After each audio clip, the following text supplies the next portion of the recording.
લોકમત ન્યૂઝમાં આપનું સ્વાગત છે।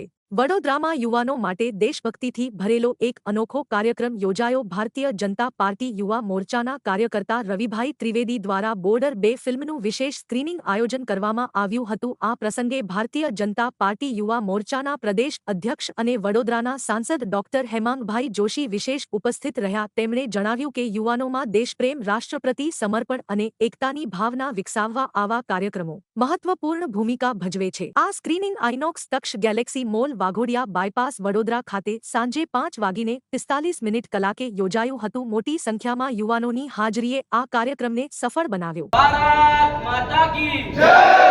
ભારત માતા કી જય!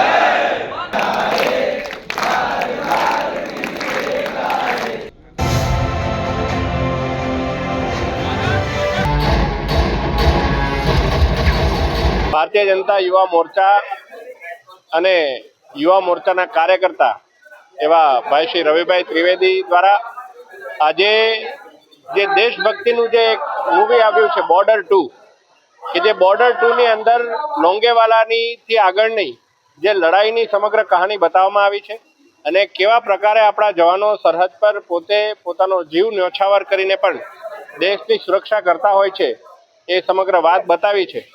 આજે જ્યારે આપણે જોઈએ ઓપરેશન સિંદૂર પછી આત્મનિર્ભર ભારતનું ડિફેન્સ ક્ષેત્રે જે નામ થયું છે અને જે પ્રકારે આપણા સૈન્ય બળો એ એટલા સશક્ત થયા છે, ત્યારે આદરણીય વડાપ્રધાનશ્રીના નેતૃત્વમાં છેલ્લા 11 વર્ષની અંદર યુવાનોની અંદર દેશભક્તિ પણ એટલી જ વધારે મજબૂત થઈ છે।